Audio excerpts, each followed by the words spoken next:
ตยัสสะขอนอบน้อมแด่พระผู้มีพระภาคเจ้า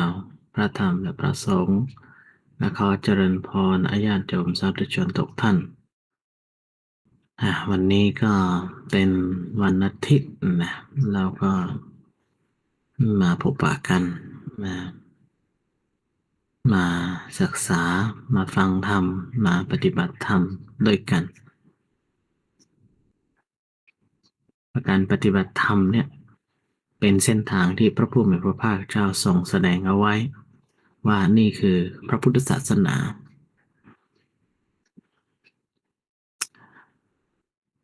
ในพระสูตรหนึ่งนะมีนะในเรื่องนั้นก็คือพระผู้มีพระภาคเจ้าทรงแสดงเอาไว้ว่าคนจำนวนมีอยู่จำพวกที่หนึ่งนะก็คือฟังแล้วก็เชื่อถือในสิ่งนั้นว่าเป็นของที่แท้และเป็นความจริงประเภทที่สองเชื่อในสิ่งที่ฟังกันมาหรืออ่านกันมาหรือได้ยินกันมาเสร็จแล้วก็พิจารณาพิจารณาในความเห็นความรู้ในสิ่งนั้นๆเสร็จแล้วก็ปักใจเชื่อว่าสิ่งนั้นแหละคือสิ่งที่ถูกต้องปักใจเชื่อและประเภทที่สามพระพุทธพระภาคเจ้าทรงตรัสเอาไว้ก็คือเป็นประเภทที่อ่าปฏิบัติลงมือปฏิบัตินะแล้วก็เข้าใจด้วยญาณทัสสนะเรียกว่าเห็นด้วยการปฏิบัติธรรมทีนี้พระพุทธเจ้าท่านก็เลยตรัสกับมานพพราหมณ์คนนั้นว่าพระพุทธเจ้าอยู่ประเภทที่สามก็คือต้องปฏิบัตินะปฏิบัติจนเห็นไม่มีการเชื่อเพราะฟังมาไม่มีการเชื่อเพราะพิจารณาด้วยเหตุผลแง่หนึ่งก็คือสุตตมยปัญญาจินตมยปัญญาแล้วก็ภาวนามยปัญญาอย่างที่พระพุทธเจ้าทรงแสดงเอาไว้ว่าปัญญามีได้ด้วยสามทางทางหนึ่งก็คือสุตตมยปัญญาฟังมาจินตมยปัญญาคิดไตรตรองด้วยเหตุผลแล้วก็ภาวนามยปัญญาปัญญาที่ได้จากการลงมือทำในเรื่องของเรื่องที่พระพุทธเจ้าทรงแสดงทั้งสามเรื่องนี้ทั้งสามจำพวกนี้ก็เนื่องจากว่าช่วงหนึ่งที่พระพุทธเจ้าทรงเสด็จไปพร้อมๆกับพระภิกษุสงฆ์จำนวนหนึ่งไปยังเมืองกังโกศลหรือแคว้นโกศลสมัยนั้นในหมู่บ้านแห่งหนึ่งมีอยู่นางพรามณี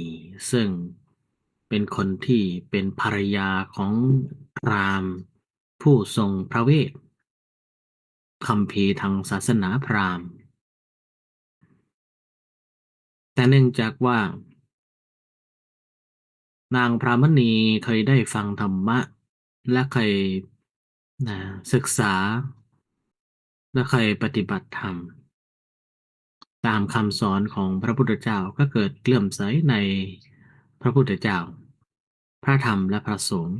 ก็คือพระรัตนตรัยอย่างยิ่งในช่วงเวลาที่นางกำลังเดินไปนั้นบังเอิญก็พลาดแล้วก็ล้มลงไป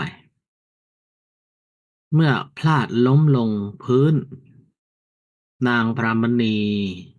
ก็ได้เปล่งอุทานขึ้นมากล่าวนะโมสามจบก็คือนะโมตัสสะภะคะวะโตอะระหะโตสัมมาสัมพุทธัสสะเหมือนกับเวลาที่ใครล้มลงหรือเวลาเกิดอะไรที่มาไม่ได้คาดคิดมาก่อนแม่เจ้าอะไรอย่างเงี้ยหรือว่าภาษาอังกฤษก็ Oh my God อะไรเงี้ยอืม นางพรามณีก็เลยท่องขึ้นมาว่านะโมตัสสะภะคะวะโตอะระหะโตสัมมาสัมพุทธัสสะถึง3 ครั้งซึ่งหมายความว่าขอนอบน้อมแด่พระผู้มีพระภาคอรหันตสัมมาสัมพุทธเจ้าพระองค์นั้น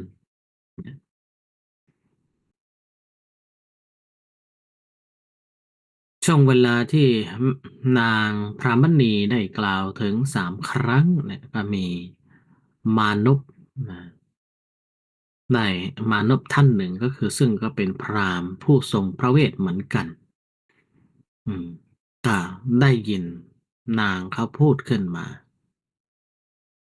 ทีนี้เมื่ออ่ามานพหรือว่าพราหมณ์คนนั้นน่ะได้ยินเช่นนั้นเนี่ยก็เขาก็บอกกับนางพรามณีว่าอ่าเปรียบเสมือนเป็นคนที่ไม่เป็นมงคลแล้วก็คือเปรียบเสมือนกล่าวคำที่เป็นไม่เป็นมงคลแล้วก็นะใช้คำที่ไม่สุภาพนะเหมือนกับว่าพรามณีว่าอ่า เอ่ยนามหรือเอ่ยเกี่ยวกับพระพุทธเจ้าซึ่งเป็นผู้หัวโล้นนะในลักษณะที่ว่ากล่าวสรรเสริญอ่าพระรัตนตรัยซึ่งเป็นศาสนาของหัวโล้นทำไมเนี่ยทีนี้นางพระมณีก็เลยได้บอกกับพราหมณ์ว่าถ้าหากว่าพราหมณ์เข้าใจนะ เรื่องศีลเรื่องปัญญาของพระองค์พราหมณ์ก็จะไม่อ่าด่าหรือว่าไม่ดูถูกหรือถูกปริพาทเมื่อนางพรามณีพูดเช่นนั้นพราหมณ์ก็เลยบอกว่าถ้าอย่างนั้นคราวใดก็ตามที่สมณะหัวโล้นมาในหมู่บ้านนี้ก็แจ้งมาด้วยกันละกันเดี๋ยวจะเข้าพบนะสนทนาให้พราหมณ์สนทนาให้พระพุทธเจ้าเนี่ยพ่ายแพ้แน่นอนเพราะข้าพเจ้าเป็นคนที่รู้เรื่องพระเวทนะเรื่องไวยากรณ์เรื่องลึกซึ้งในพระเวทนั้น ก็เหมือนกับว่าเป็นการข้อตกลงระหว่างพราหมณ์กับพรามณีถึงเรื่องการไปเจอพระพุทธเจ้าและช่วงเวลาที่พระผู้มีพระภาคเจ้าเสด็จพร้อมกับสมณะอ่าจำนวนหนึ่งหรือพระสงฆ์จำนวนหนึ่งนางพรามณีก็เลยเข้าไปพบพราหมณ์ที่เคยลั่นวาจาว่าจะเข้าหาพระพุทธเจ้าบอกว่าตอนนี้พระพุทธเจ้าเสด็จมาที่อ่าแคว้นโกศลของเรานี้แล้วนะ ทีนี้มานพก็เลยเข้าหาพระพุทธเจ้าและช่วงเวลาที่เข้าหาพระพุทธเจ้าอันนี้อ่าเขาก็เลยถามพระพุทธเจ้าถึงเรื่องอาการยอมรับในความรู้ของสมณพราหมณ์และความรู้ของเขาในตอนนั้นแหละพระพุทธเจ้าถึงยก จำนวน3 จำพวกขึ้นมาอธิบายว่าจำพวกหนึ่งก็คือฟังแล้วก็เชื่อจำพวกที่2ก็คืออ่าสิ่งที่รู้นั่นน่ะก็ไตร่ตรองด้วยเหตุและผลและกลุ่มที่3นั่นก็คือปฏิบัติและเห็นหรือภาวนามยปัญญา เสร็จแล้วพระพุทธเจ้าท่านก็เลยได้อธิบายเรื่องราวต่างๆของพระองค์ว่าตั้งแต่สมัยที่เป็นเจ้าชายสิทธัตถะนะที่เสวยราชสมบัติจนกระทั่งสละราชสมบัติแล้วก็บำเพ็ญบารมีอยู่กับฤาษีต่างๆถึง6 ปีช่วงเวลานั้นพระองค์ก็ได้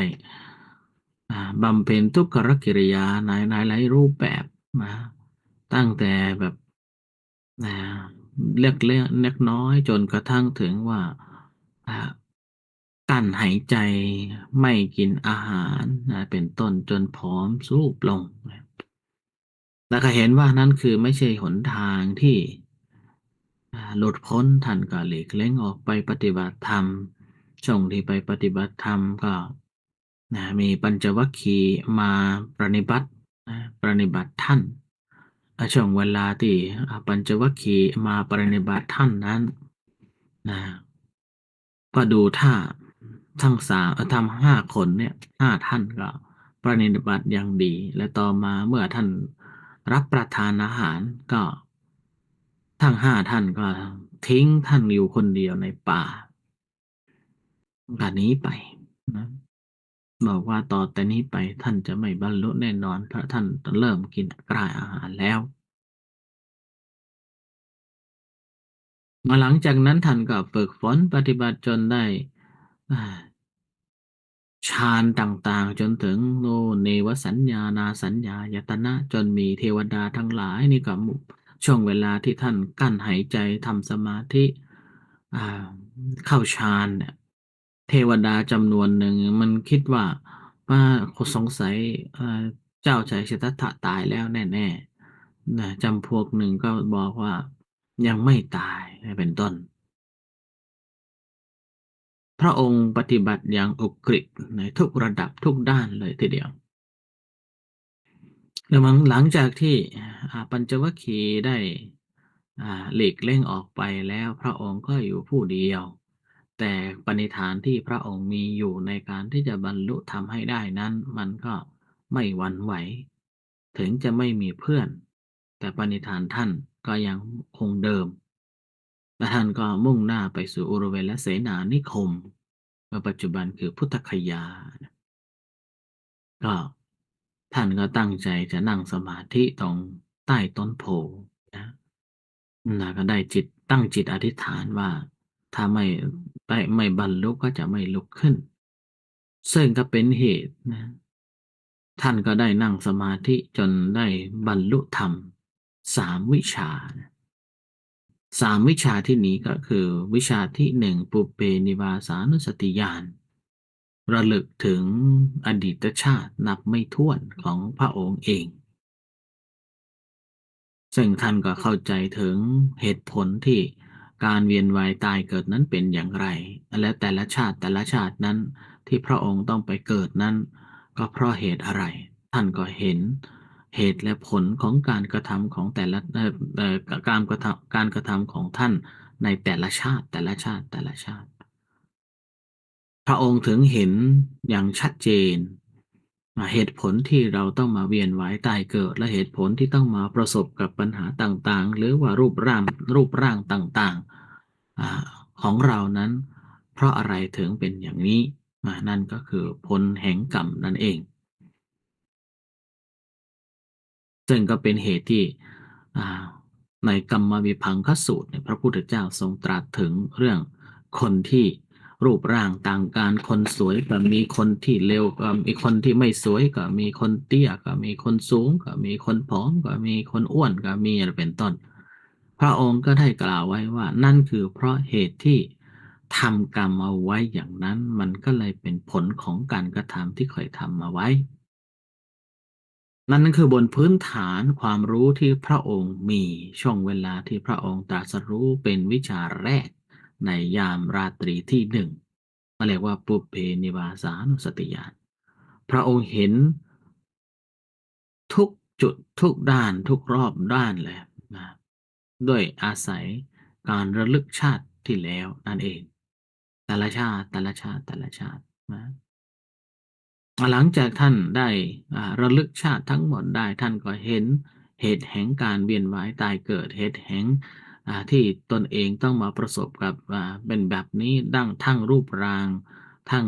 จิตใจทั้งสภาพแวดล้อมที่ท่านต้องไปประสบนั้นก็เพราะการกระทำของท่านเองนั่นคือวิชาแรกที่พระองค์ได้ตรัสรู้นั่นคือปุพเพนิวาสานุสติญาณในยามราตรีที่1 หลังจากพระองค์ได้ประจักษ์อดีตชาติของพระองค์เป็นที่เรียบร้อยและเห็นเหตุผลพระองค์ก็เลยลองสังเกตดูนะลอง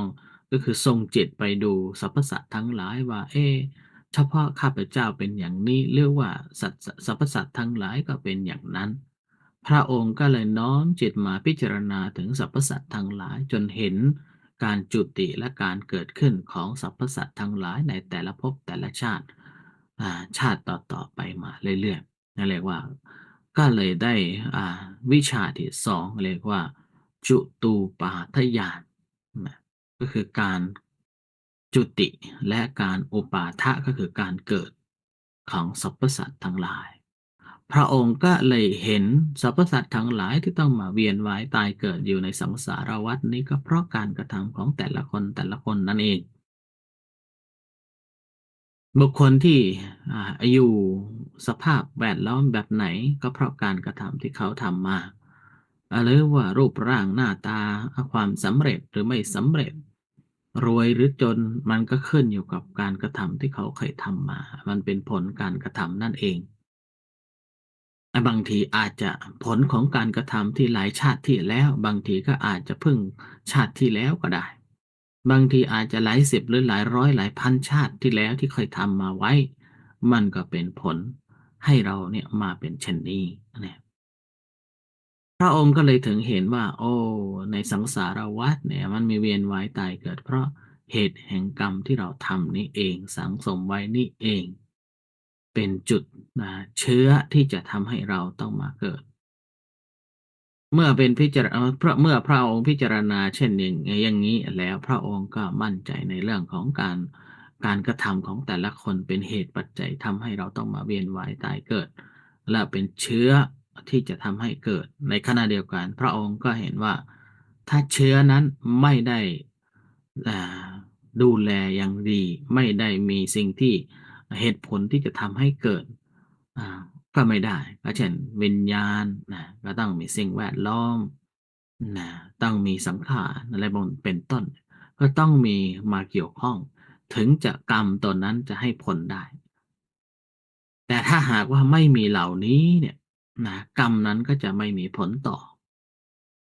นะท่านก็เห็นว่าโอ้นี่คือต้นเหตุของการเชื่อมที่จะทำให้เชื่อนั้นจะเกิดขึ้นได้จะเปรียบเสมือนว่าอ่า เชื้อเนี่ยเมล็ดเช่นสมมุติว่าเมล็ดงาหนึ่งเนี่ยพระพุทธเจ้าก็ยกตัวอย่างไว้เหมือนกันว่าอ่าพืชหรือเมล็ดเนี่ยถ้าหากว่าวางเอาไว้บนหินไม่มีน้ำไม่มีดินและสุดท้ายมันก็จะตายไปมันก็จะไม่สามารถงอกขึ้นมาได้ฉันใด ชีวิตเราก็ฉันนั้นเหมือนกันว่าในกรณีที่เราไม่ให้มีน้ำไม่ให้มีดินใส่เข้าไปในเชื้อนั้นก็คือไม่มีวิญญาณอะไรเป็นต้นเนี่ยก็กรรมนั้นก็จะให้ผลไม่ได้พระองค์ก็เลยเห็นว่าตัวที่จะทำให้กรรมที่เราเคยทำมานั้นงอกงามได้นั้นก็คือโลภะโทสะโมหะนี่เองนี่คืออาสวะหลักเลยเป็นต้นตอของมันเลย พระองค์ก็เลยได้เห็นว่าโอ้นี่คืออาสวะท่านก็เลยทำร้ายอาสวะตัวนั้นไม่มีตัวอยากไม่มีอยากเป็นไม่มีอยากได้ ญาตรีที่สามพระองค์ก็เลยได้บรรลุวิชาที่สามเรียกว่าอาสวะขยญาณเรียกว่าอาสวะนะขยญาณขยะแปลว่าทำลายหรือทำลายหมดแล้วเนี่ยอาสวะทั้งหลายก็สิ้นไปเมื่ออาสวะทั้งหลายสิ้นลงเนี่ยหลังจากที่พระองค์ได้ตรัสรู้วิชาทั้งสามเรียบร้อยตอนนั้นแหละพระองค์ถึงได้บัญญัติว่า ทุกข์ทั้งหมดที่เรามีอยู่นั้นมีเหตุ เหตุนี้เป็นสิ่งที่เราสามารถดับได้ หรือทุกข์นั้นสามารถดับได้ และที่นั่นก็มีวิธีการดับทุกข์นั่นเอง วิธีการดับทุกข์ก็คือให้เกิดสัมมาทิฏฐิ ถ้าหากว่าเรามีสัมมาทิฏฐิแล้วทั้งหมดมันก็สามารถที่จะพัฒนาให้ดับทุกข์นั้นได้นั่นเองก็เลยกลายเป็นว่าหลักคำสอนหลักของพระพุทธเจ้าหรือในพระพุทธศาสนาก็คืออริยสัจสี่นั่นเองอริยสัจสี่ตัวนี้ก็คือเกิดจากการปฏิบัตินะ รู้นั่นเองไม่ใช่จินตามยปัญญาที่คิดพิจารณาไตรตรองมาเพราะคนอื่นเขาสอนมาอย่างนี้แล้วก็ฟังใจเชื่อที่ข้อที่หนึ่งที่ว่าเชื่อเพราะตามที่ฟังมานั้นพระองค์ยกขึ้นมาเป็นข้อแรก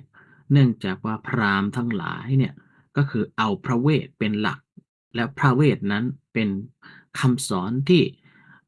ฤาษีทั้งหลายเนี่ยได้ประพันธ์เอาไว้แล้วก็เชื่อกันตามกันมาโดยที่ไม่มีการพิจารณาไตรตรองอะไรเลยสิ่งที่มีอยู่ในคัมภีร์พระเวทนั้นก็คือสิ่งที่ประเสริฐที่สุดแล้วสิ่งนั้นแหละดีที่สุดแล้วเราต้องปักใจเชื่อโดยที่ไม่มีคำว่าตั้งคำถามว่าใช่หรือไม่ใช่ต้องยกมาให้เป็นคัมภีร์ที่สูงสุดแล้วนี่คือประเภทที่หนึ่ง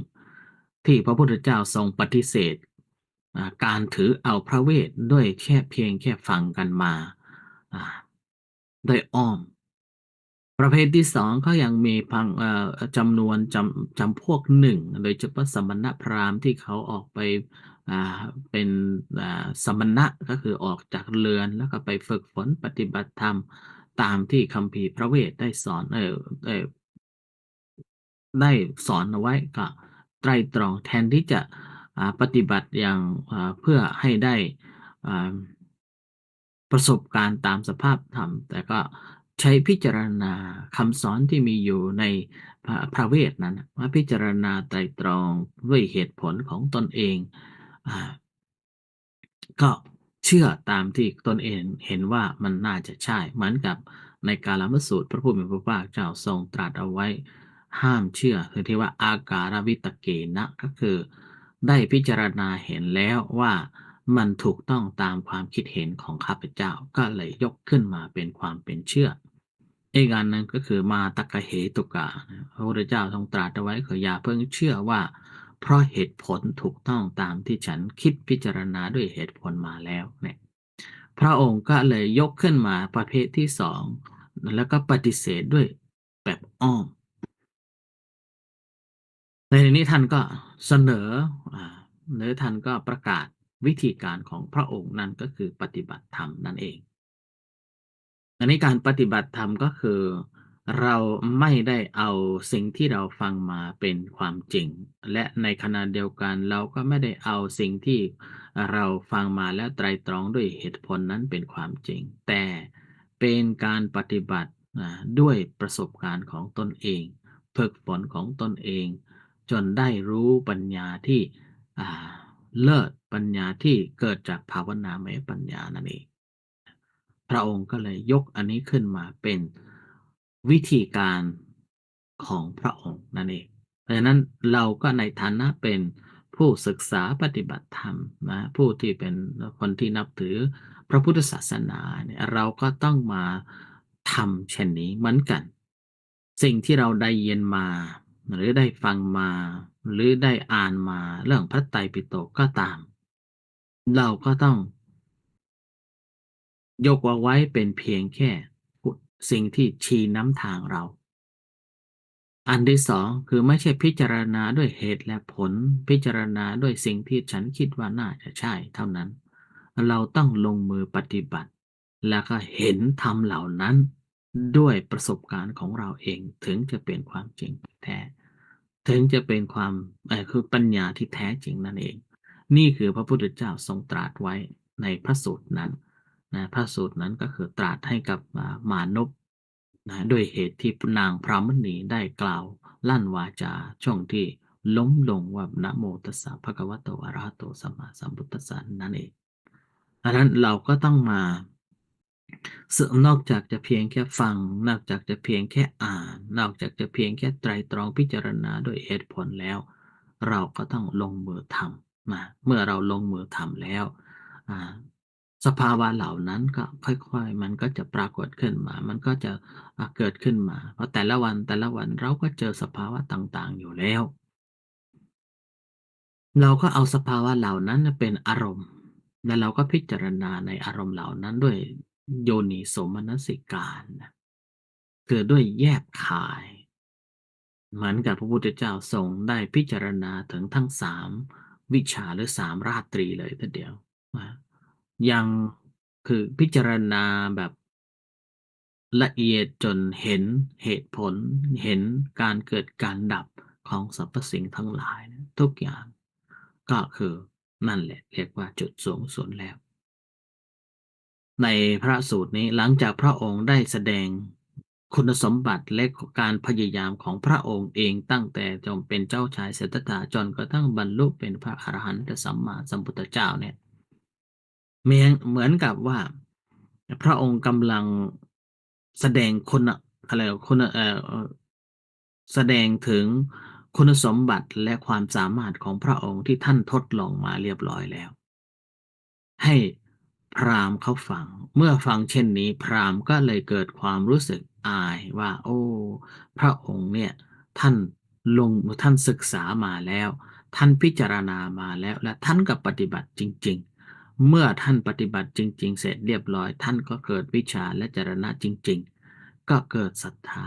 ก็เลยขอเข้ามาเสร็จแล้วก็เข้าถึงขอเป็นพระขอเป็นอุบาสกนะตลอดชีวิตนั่นก็คือผลสุดท้ายที่ได้จากการฟังธรรมะของพระองค์นั่นเองและจุดสำคัญอยู่ตรงที่การปฏิบัติธรรมนั่นเองถ้าหากว่าเราปฏิบัติธรรมนะบ่อยๆอารมณ์ต่างๆถึงจะอาจจะไม่ได้ไม่สามารถที่จะมีสติกำหนดรู้อารมณ์ทั้งหมดได้อย่างน้อยมีความตั้งใจที่จะปฏิบัติธรรมนี่ก็เท่ากับว่าเราได้พยายามเรียนรู้ด้วยประสบการณ์ของตนเองและประสบการณ์ที่เราได้นั้นก็คือเป็นสิ่งที่เป็นสากลใครก็สามารถรู้ได้ใครก็สามารถเข้าใจสภาวะนั้นได้นั่นเอง ดังนั้นเนี่ยก็คือเราต้องหาเวลาหรือว่าอ่าจัดสรรเวลาของเรา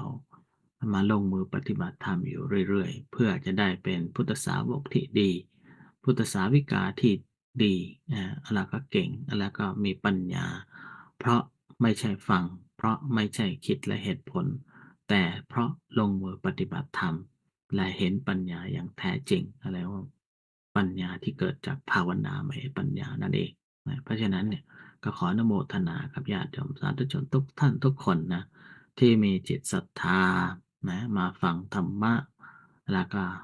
ได้ปฏิบัติธรรมอยู่เรื่อยๆวันนี้ก็เป็นวาระหนึ่งเช่นกันเราทุกคนได้มาฟังธรรมะแล้วก็มาปฏิบัติธรรมกันเพื่อให้เกิดปัญญาญาณนะตามที่พระองค์ทรง ตรัสเอาไว้ให้ปฏิบัติจนได้ปัญญาที่เกิดจากการภาวนานั่นเองก็พอสมควรแก่เวลาการบรรยายในวันนี้นะครับต่อตอนนี้ไปเราก็จะได้ปฏิบัติกันนะก็ขอให้ทุกท่าน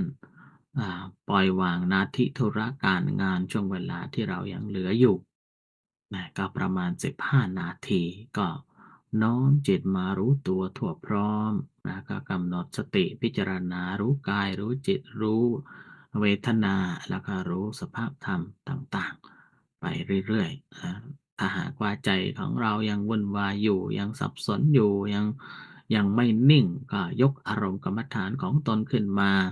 ให้พิจารณาอารมณ์กรรมฐานนั้นให้เกิดสติสมาธิจะในระดับไหนก็ได้ถ้าเป็นคณิกะสมาธิก็พยายามรู้อารมณ์อื่นๆที่แทรกเข้ามาได้ทันทีถ้าหากว่าอยากจะได้สมาธิแบบแนบแน่นจะเป็นอุปจาระหรืออัปปนาก็ทำได้เหมือนกันทำเสร็จแล้วก็เราก็ค่อยมาพิจารณาสภาวะต่างๆตามสภาพธรรมที่แท้จริงต่อไปนะเพราะฉะนั้นก็ขอเชิญทุกท่านนะเราก็จะมาทำสมาธิกันอ่า มานั่งให้สบายๆแล้วก็น้อมจิตมารู้จักกายรู้จักความรู้สึกรู้จักจิตไว้นะแล้วก็ถ้าใจยังไม่นิ่งก็ยกอารมณ์กรรมฐานมาพิจารณาเช่นพองยุบสัมมาอรหังพุทโธลมหายใจเข้าออกก็ยกมาเลยนะก็มากำหนดรู้ไป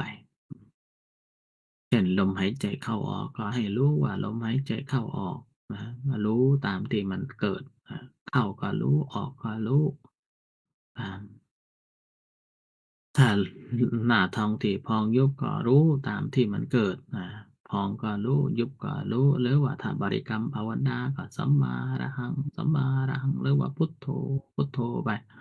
หรือว่าพร้อมๆกับพุทโธกับลมหายใจก็ได้ลมหายใจเข้าพุทลมหายใจออกโธหรือว่าท่องในใจไปเรื่อยๆก็ได้เหมือนกันอ่าความอ่าแต่การปฏิบัตินี้ก็คือเพื่อให้เกิดสติหรือสมาธินั่นเองก็พัฒนาไปเรื่อยๆปฏิบัติอย่างนี้ไปเรื่อยๆจนกระทั่งพอสมควรแก่เวลานะก็ขอให้ตั้งใจทำต่อไป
สมควรแก่เวลานะ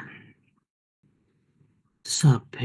บุตตาบลาปัตตาปัจเจกานันจะยังบาลังอรหันตานันจะเตเชนะรักขังวันดามิสัมปโสสัพพพุทธานุภาเวนะสัพพธรรมานุภาเวนะสัพพสังฆานุภาเวนะสดาโสทิภะวันตุเตแผ่เมตตากันนะ สัพเพสัตตาสัตว์ทั้งหลายที่เป็นพื้นทุกข์เกิดแก่เจ็บตายด้วยกันทั้งหมดทั้งสิ้นอาเวราหุนตัวจงเป็นสุขเถิดอย่าได้มีเวรแก่กันและกันเลยอาภัยอาปชชาหุนตัวจงเป็นสุขเถิดอย่าได้พยาบาทเบียดเบียนซึ่งกันและกันเลยอานิคาหุนตัวจงเป็นสุขเถิดอย่าได้มีความทุกข์กายทุกข์ใจเลยสุขีอัตตานังปริหารันตัวจงมีความสุขกายสุขใจรักษาตนให้พ้นจากทุกข์ภัยทั้งสิ้นเถิด ไหว้พระกันนะอะระหังสัมมาสัมพุทโธภะคะวาพุทธังภะคะวันตังอภิวาเทมิสวากขาโตภะคะวตาธัมโมธัมมังนัมสสามิสุปฏิปันโนภะคะวะโตสาวกสังโฆสังฆังนามามิ